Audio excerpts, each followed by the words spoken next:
I met my wife in a somewhat different circumstance than most couples. We were first introduced to each other at work. That's not different, you say, and I would counter that since we both worked on the railroad and train service, that qualifies as being a bit uncommon. She worked as a conductor and I'm an engineer at a Midwest terminal. The railroad that we worked for handled delivering various commodities on long-haul runs or possibly locals, which serviced industries in our area. Now here's a short, incomplete basic description of this segment of railroading. My wife and I both worked in what is known as train service, which in general refers to the team of personnel, referred to as the train crew, who actually do the work of moving a train from point A to B, and provide industries with the cars they need or remove the ones that they are done with. The typical crew these days consists of one conductor and one engineer. There are many other people involved in making this happen, but I want to keep this tutorial short and simple. Railroads typically hire folks who have been screened by knowledgeable people to weed out those who cannot perform the medium difficult physical and mental aspects of being able to do the job.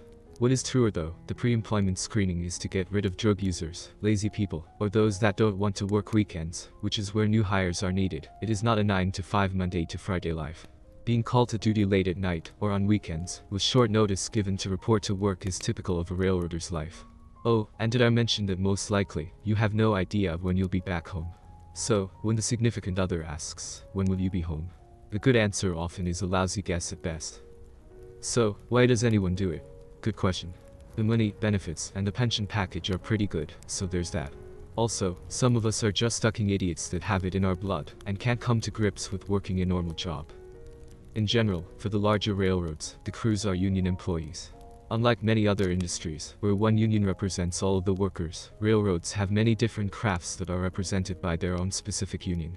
This is complex, and I could write a book here getting into this, but I won't.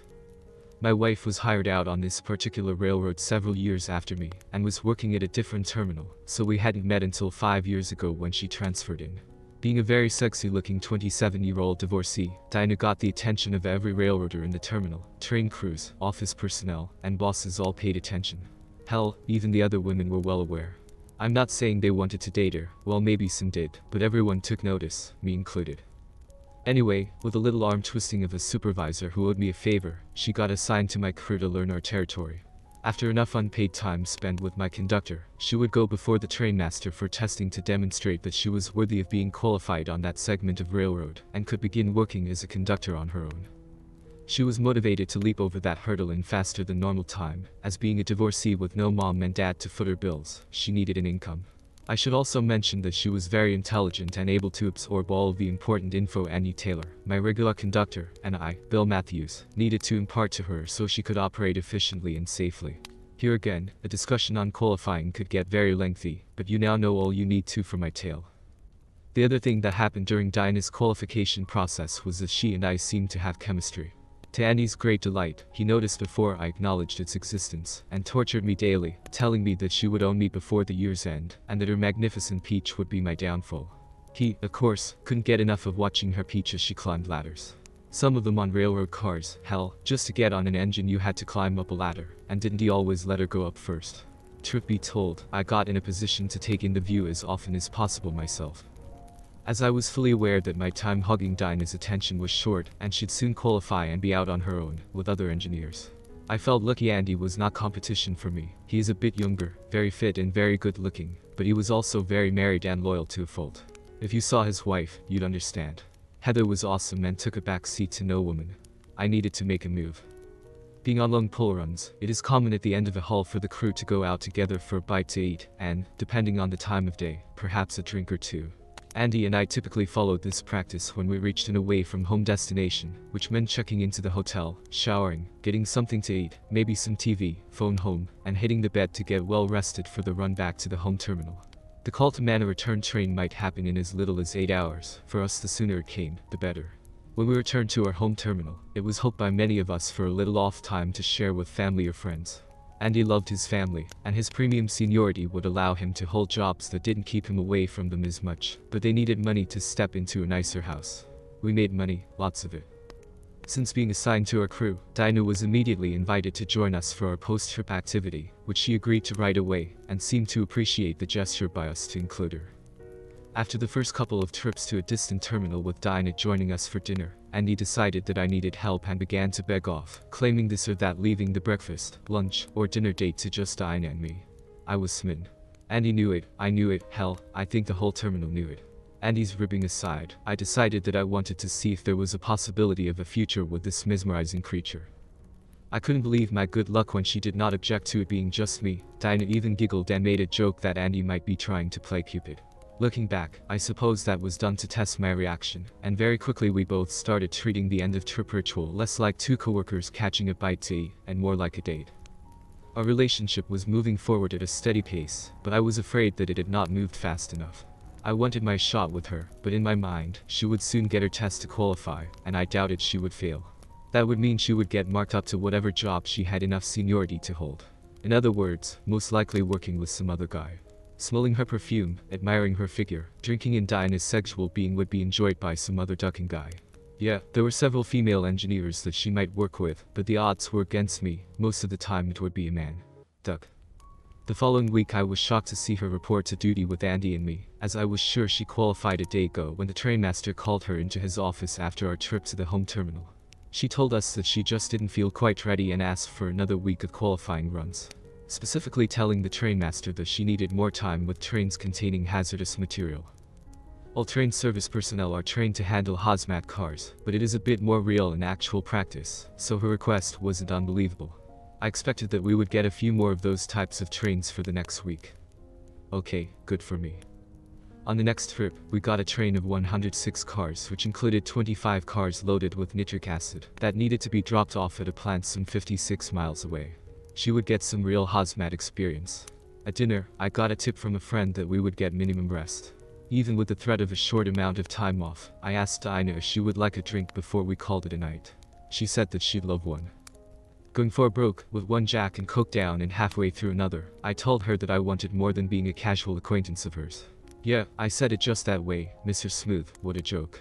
I realized that I had probably just blown it when she took hold of my arm and pulled me in for the hottest kiss ever. Damn, I was hoping you were feeling it too, she said softly.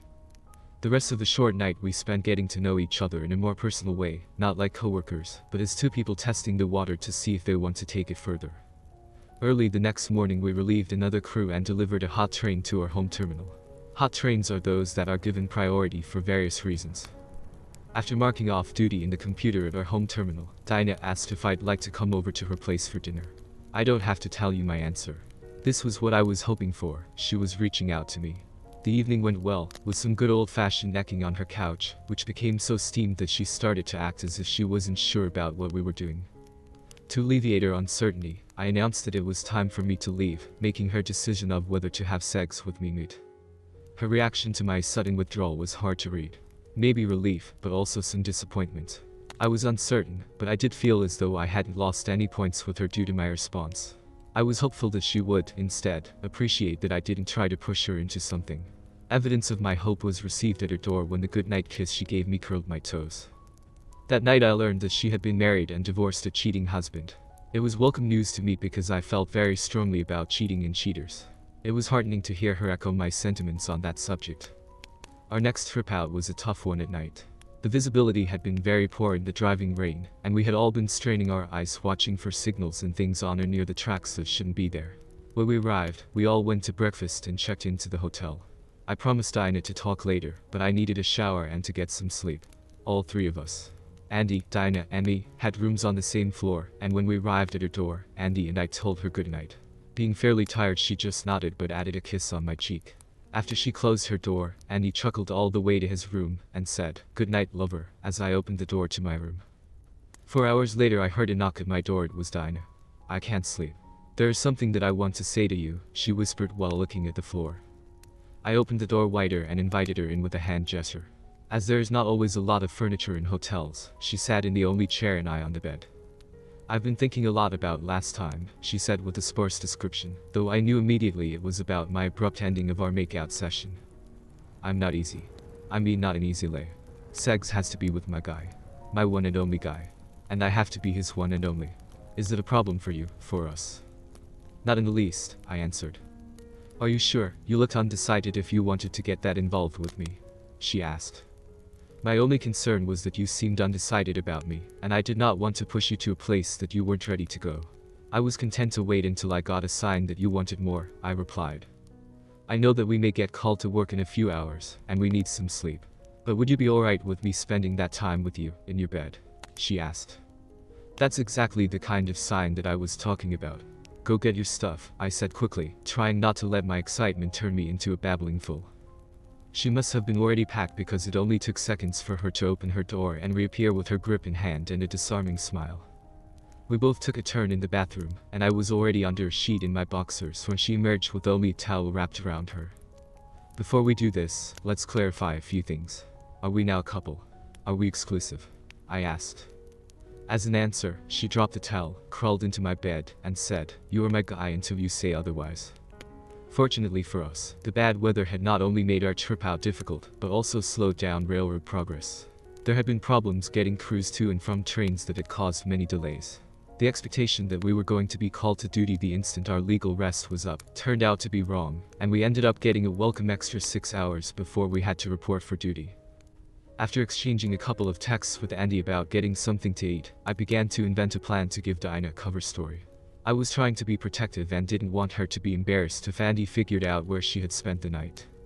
She surprised me with a counter-proposal. Unless I'm mistaken, last night we decided to be a couple. I'm not ashamed, are you? I want to announce it to the world. I think Andy should be the first to know. Let's invite him over and we'll go to eat together. No, I am absolutely not ashamed. The fact is I can't believe my incredible luck landing you as my girlfriend. I'll text him now. He's not going to be that surprised though. You have to know that, right? And he wasn't. A few moments later there was a knock on my door and a voice out in the hall saying, "Hey, you two get your pants on and come on out of there, I'm hungry." So, after that day, everyone knew. Mostly we received a lot of congress, and privately several of the guys would tell me, "You duckin' lucky custard." Or some version of that. An expected problem or up to dashing our newfound bliss. That week after we took another hazmat train east and brought one back, Dinah got qualified and was now able to bid on a job. There were many different types of positions. On some of them the conductor was matched up with an engineer, like Andy and me, but another option was a conductor could mark up on the extra board and fill whatever job was needed. A person's seniority number dictated what job a person could hold.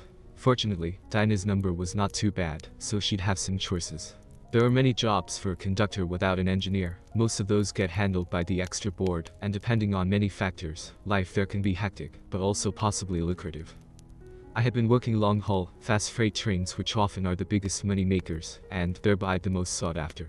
Dinah did not have enough seniority to hold one of those, so we decided to let her take whatever position she could safely hold, and I would bump on, replace the other engineer with lesser seniority than me, the job, so we could spend as much time together as possible.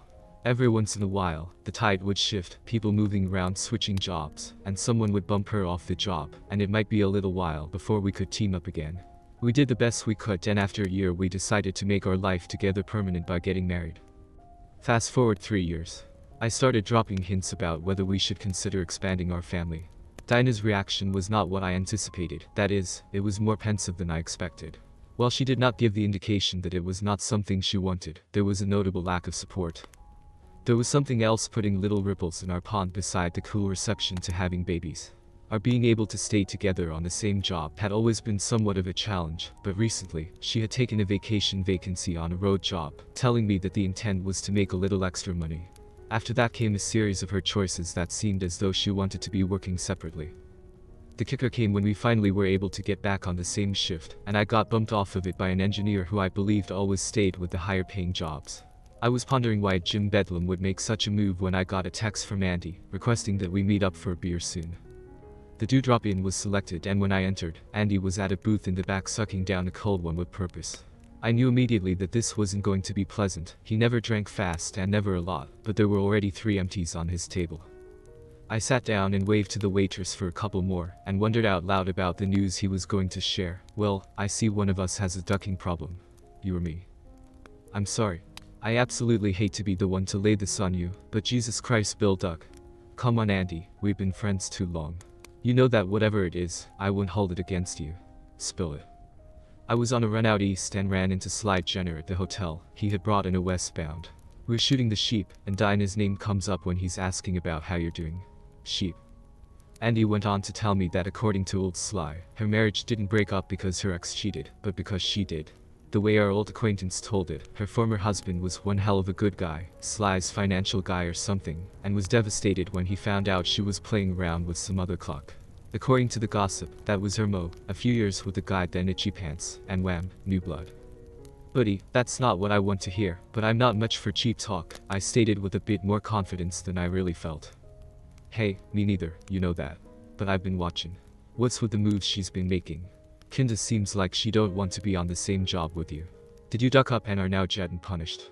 Andy asked. I haven't stepped in it that I'm aware of, unless it's that I asked about having a kid. That ain't all, there's more gab. I heard she asked Jim Bedlam to bump you.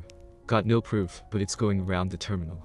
It's also going around that ever since she took that vacation vacancy of Bedlam's conductor, the 2C Mexer chummy. I thought you needed to know. Oh, and by the way, what job are you going to move on now? I might as well move on to Bedlam's old spot. It has good off days and is a money maker, I replied. Makes sense, and I'll be able to move on there with you in a bit. I have a 30-day move available soon. Be like old times, you and me. Although the main thing right now is you finding out for sure if there's a fox in the henhouse. Well, he was right about that. I did need to know what was going on. I also needed to remind myself that there was no proof, and I wasn't going to confront her about some innuendo that may be a crock of sheep. As Sergeant Joe Friday would say, your job. Find out. Her seemingly intentional choice to put us on separate schedules meant that I would often be off duty while she and Jim were working. Their job usually required a lot of sitting around waiting until the industry you were to service was ready. Many of the industrial side tracks have spots that are secluded enough for a male and a female crew member to amuse each other while making a respectable amount of money. It would be relatively easy for me to snoop with binoculars, at least until it was dark outside, then I might have to be a bit more inventive. Another weapon at my disposal was that our company issued all trainmen and engineers a railroad band portable radio, which meant I would be able to hear every order given to them by dispatch over the radio, where they were, and about how long they'd be there. Another possibility that made me sick to my stomach was that she might be entertaining Jim at our home while I was away. So, with some new easy-to-obtain surveillance cameras to cover the house discreetly, and a nifty little voice-activated pen recorder that I figured to slip into a side pouch on her grip, I expected to get some answers soon. Thus, I began the hunt, albeit feeling more than a little sheety that I was going to spy on my wife, and she might be innocent. When I arrived home that day at about 5, Dinah was upstairs getting ready to go to work. I got the recording pen out, launched the app for it on my phone, and made sure it was linked to her Wi-Fi. Her grip was by the door, ready to be taken to work, so I slipped the little tattletale device into a side pouch on her grip. It was set to download to my computer anytime it was within the Wi-Fi's range. Step 1 was complete. Then my anxiety caused a gaffe. When she came downstairs with only minutes left before she had to leave, I nearly tipped my hand. How are you getting along with Bedlam? I asked before I could stop myself. I didn't want her to start hiding things with more care than she might already be doing. A better play would have been to say something else, perhaps anything else. She looked at me with a flash of, was it guilt or apprehension? Both maybe, but quickly recovered and replied with a bit of defensive edginess, we're getting along just fine. Why do you ask? To me, he's always been a bit of an asshole, treating new conductors shitty, like he's got some given right to harass the newbies, I said, struggling to come up with a believable comeback. I'd say that he treats me just the same as any good conductor, she replied. Good, was all I could come up with, and decided to shut up. With no I love you or kiss, she just said, see you later, and left. Step 2 was to install the new surveillance cameras in several locations in our home. I thought about that for a minute, half laughed, then gave out a deep sigh, realizing it was perhaps not a real home anymore, if what I feared was happening. I figured 3 cameras were enough, but I got the 4th for free. The master bedroom, spare bedroom, family room, and driveway were covered.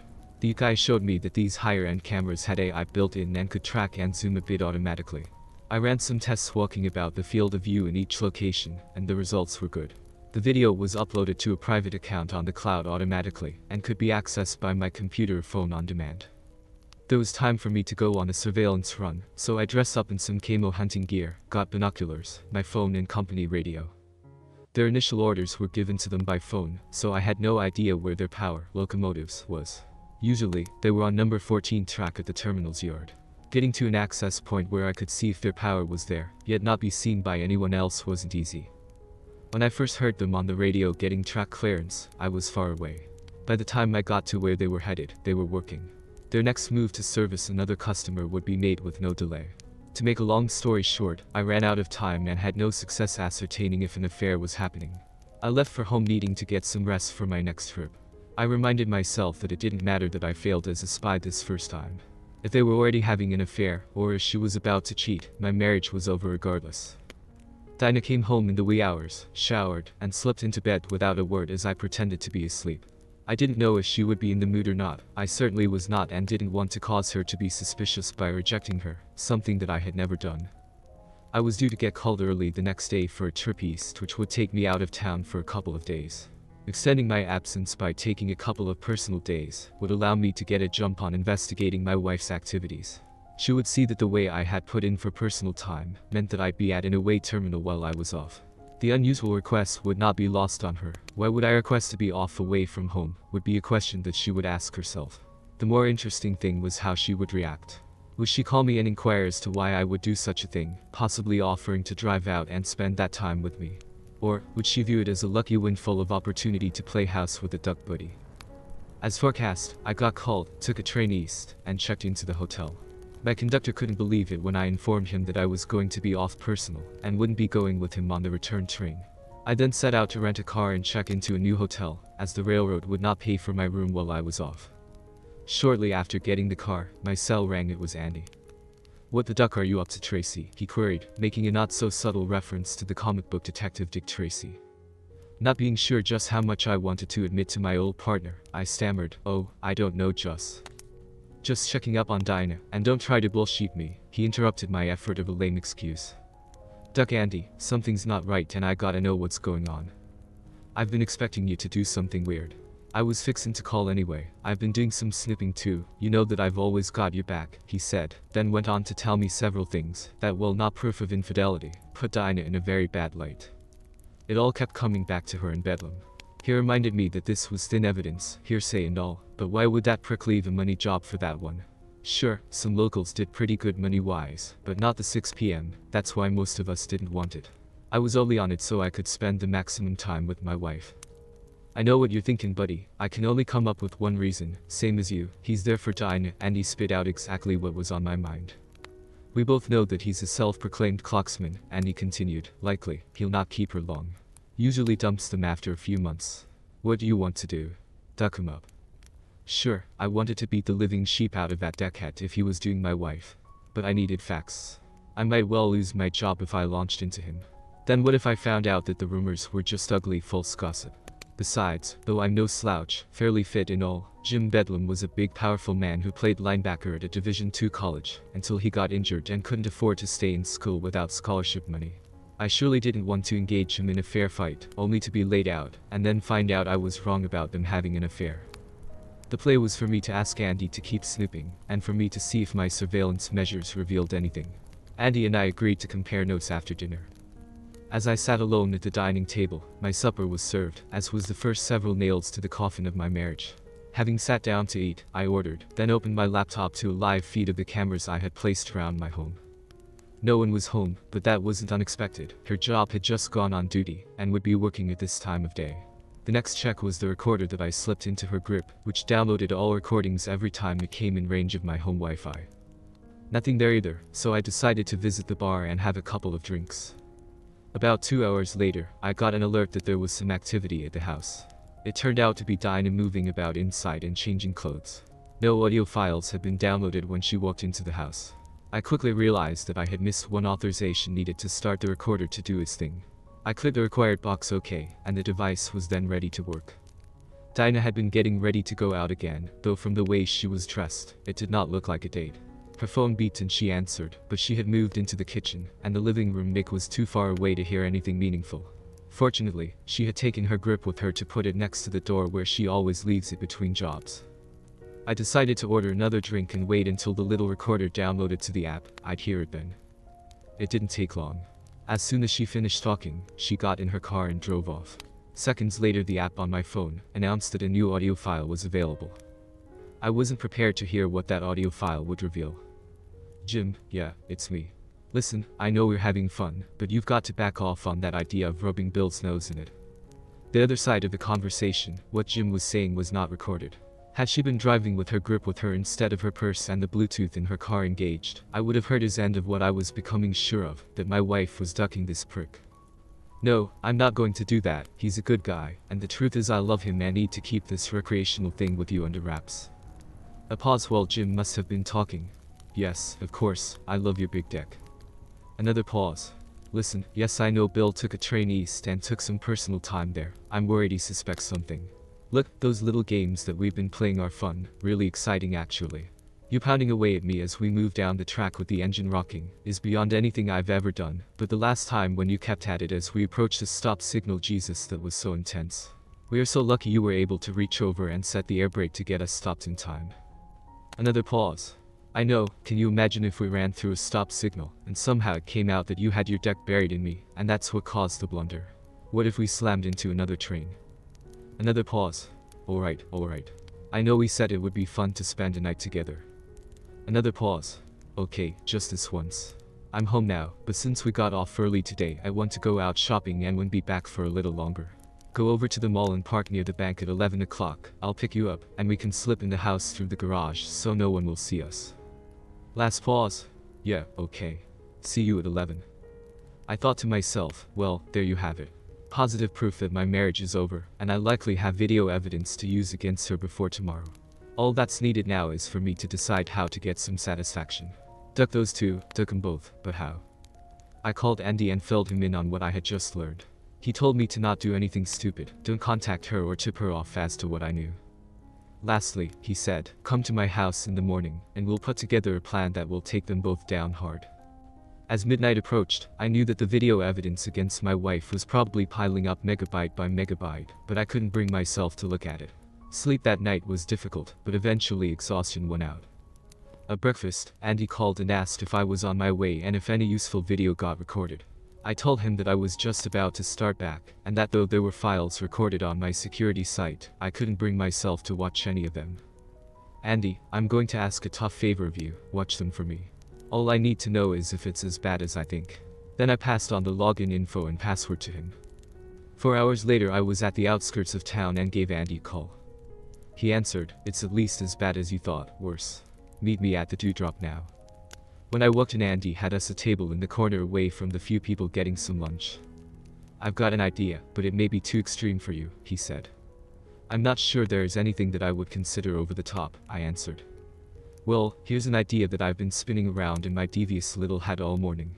That business that our horny crew was talking about, having sex while the train is moving, even when they are coming into a stop signal. They repeated it again on the videotape last night. Clear as hell they confessed to being excited by taking such a deadly chance, Andy related. What good does that do me? I asked. Leverage, my boy, very effective leverage. Anyway, more on that later. I've got a way to stick it to both of them, Andy claimed, then continued. Years ago, when we were on strike and management was trying to bust the union by running the trains themselves, I built a device.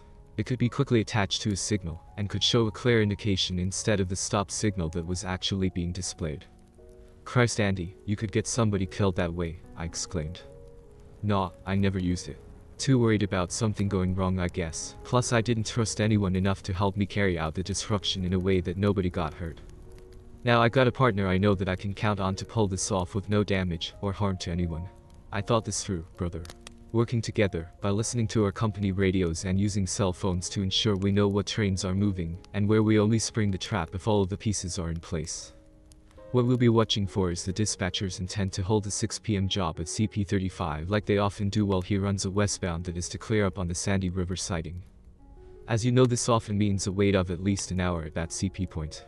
If these two pieces fall into place, there will be plenty of time to scurry up the signal mast and install my device, and the dummy green clear indication will show in place of a red stop signal.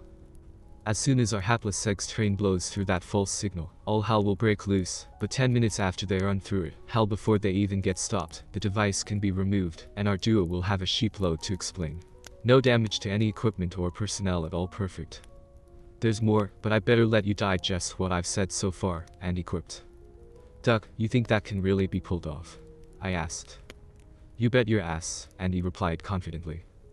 Duck her and duck him, I'm in, I replied, possibly allowing the emotion of my wife betraying me to override good sense. We had a plan, so all that was left to do was play possum at home with Dinah, get Andy to bump the conductor on Bedlam's old job, which was mine now, and since we'd be essentially working the opposite hours of Dinah and Jim, wait for the stars to align. About a week later, as we were going off duty, Andy showed me the train movement sheet, and two things looked good. First, it appeared a westbound train would be zipping through on the single line, and clear up a sandy river. Dinah's train was likely to be held at CP35 until the westbound clears up on the siding and restores the switches to normal. Later that night I was in position, hidden at the CP point. My cell rang and Andy related that the expected train had been launched westbound toward me, but was hours away. I heard Dinah call a signal only a few miles away, and realized she and her duck buddy were also headed for Destiny. My quick-to-assemble deer stand ladder was ready and I was up on the signal and had Andy's device installed quickly. I secured my ladder and backed away for a look. What should have been a bright red stop signal was looking every bit like a very green clear indication. I guessed that when Dinah and Jim saw this they would believe the dispatcher decided to run them first, or that the westbound had cleared up and would release all brakes, and not stop short of CP35. It happened just like Andy forecasted. As Dinah began the routine call out for the signal, starting with the engine number, I keyed my mic. Since I was very close to the remote antenna that the dispatcher's radio link used, I hoped my small radio interrupted or blocked her call out. 2 minutes after Dinah sailed through the false signal, the dispatcher was screaming at them over the radio to stop immediately. In another 8 minutes, I was packed up and gone. In the following days, Andy and I had only second-hand knowledge of what had taken place in the aftermath of the Duck Buddies' unfortunate faux pas. We understood that they insisted with great emotion that CP35 was in fact clear, and not a stop signal as the dispatcher's board had recorded. I mentioned to Andy that the recording tape on the engine would exonerate the crew, but Andy just chuckled. My friend, I think there will be two problems with that. First, remember years ago when they first wanted to install those cameras and mix on the locomotives? Remember them guaranteeing that they were only there to prove that the engine was blowing its horn and ringing the bell at road crossings? The idea was that some drunk who had pulled onto a crossing and got hit by the train could not claim that the crew was not giving a proper warning. It ended with the union agreeing to the installation, as long as the cameras were never used to prove a crew guilty of a transgression. The railroads went along with that, but surprisingly also included that the cameras would not be used to exonerate a crew either. Andy continued, I told you before that I had one other trick. I let it slip, through a couple of other guys, to the trainmaster that you had told me of what the sex duo said on your surveillance recording. I understand that management is really pissed at the possibility that two of their employees were having thrill sex approaching signals. Honestly, I don't think they care if they were ducking this time or not. They want them fired. Holy sheep, I exclaimed. They are both out of service, pending investigation right now, he told me, but I wasn't surprised. Railroads act swiftly when it comes to taking employees off of the job and marching them to be drug tested after an incident, but the investigation might take some time, as the company assembles the facts. In your upcoming divorce, you may be able to leverage a settlement from Dinah greatly in your favor, in exchange for not releasing the audio or video recordings of what the two of them were up to on company time. Let your lawyer handle all of that. He'll need to move fast though, because to be significant the threat will have to come before the railroad has the investigation. The deputies might be convinced that without that extra evidence damning them, they might be able to get their jobs back in a year or so. Even Bedlam might lean on her to sign any divorce settlement, just to have a chance at getting back to work, Andy supposed. I hired a lawyer and informed him of the recordings that I had, their dubious nature, the potential as a threat to get my wayward wife to sign a favorable settlement. He agreed that their use was time critical and would get right on it. I was also schooled on doing all of the financial stuff, which I would get right on. After avoiding Dinah for days by checking the home cameras, I decided it was past time to confront my soon-to-be ex-wife and kick her to the curb. She was at the kitchen table when I walked into the house. I spoke first. You ducking sleazy cheat. Bedlam. Ducking Bedlam. Not only are you a lousy excuse for a wife, but from what I hear you're also a pretty lousy excuse of a conductor. Can we talk? She asked quietly. We can, as long as you are not going to start reciting the cheater's handbook of excuses. I am so sorry. Is there any chance for us? I really do want a family with you. Let me think. No, and hell no. What I want is for you to get out of this house today. Do not call, text, email, or any other attempt at communication with me. My lawyer's info is in the packet that you will be served with. I already know your lawyer's name. He called me. Duck, he called Jim too. Jim's had me on the phone for an hour, insisting that I sign the settlement that you're offering, and I haven't even seen it yet. I didn't even know that you'd even found out about Jim and me until he called talking settlement, she said, sobbing. Don't worry, you'll see it soon just as fast as they can type it up and get it here. Please believe me, I am very sorry. I don't want to lose you, she said, opening the cheater's handbook. That ship sailed. We are done. Over. I don't give a flying duck what you want, what I want is you gone. Today. I don't know where I could go. Call your duck buddy and move in with him, get a job in Vegas as a whore, I don't care. Just get out of here. We can get past this, I know we can, she protested. For how long? 3 or 4 years until you get the itch again. Yeah, I checked up on you. I should have looked into your past before I got involved with you. I found out too late that's all the fidelity that you are capable of. You lied when you claimed your first husband cheated, it was you who couldn't keep it in her pants. Then Dinah looked deep into my eyes and said, they're going to fire me. You did this to us, I know it. I don't know how it would even be possible, but I can see it in your face. You did it and you want me to know that you did. Well, I suppose Jim and I both deserve what we're getting, but I know you did it to get even. I smiled. Yes, I wanted her to know that she was right, that I had done it to her, but I would never actually admit it. Duck her and him. Look, do what my lawyer told you to do, sign the papers when they come. If you make me go to court to get a divorce, I'm taking the recordings with me. If that happens it will be in the public record, and the railroad will have access to proof of what you and that sheephead were doing while on duty. Good luck getting your job back then. Alright, I'll sign. I need that job, please don't take that away from me. I don't know why I can't control it, being with other men. I really wish I could have been your wife forever, she said, throwing her last sympathy card on the table. Dinah, get the duck out now. She got up and drove away, but returned in a couple of hours with a haul-it-yourself type of trailer attached to her car. I had already started bagging her things and was unceremoniously throwing them out into the yard so that the neighbors could witness her being literally thrown out. You just had to humiliate me, didn't you? She whined. Just as you humiliated me in front of the entire terminal, I snapped back. I found out later that as the actual last-ditch effort, she called Andy to beg for his help. Andy looked at the caller ID, then turned it toward his wife to see. Heather motioned for him to give her the phone. Well, if it isn't the dumbest witch on the planet. You sure did duck up, girl. They'll need to change the lyrics to the song. I've been working on the railroad, because you sure as hell blew it. Oh, my husband has something he wants to say. She handed the phone over. Dinah, sign the papers and let my buddy get on with his life. If you do that, you might be able to get your job back sooner. You badly hurt the best man I know. Don't ever call me again. Epilogue. As for the duck buddies, their unions were able to make a deal. By threatening to go public with news of a malfunction of a signal and nothing else but hearsay evidence that the railroad's lawyers decided not to use, the company agreed to allow Jim and Dinah to return to work, albeit with some restrictions.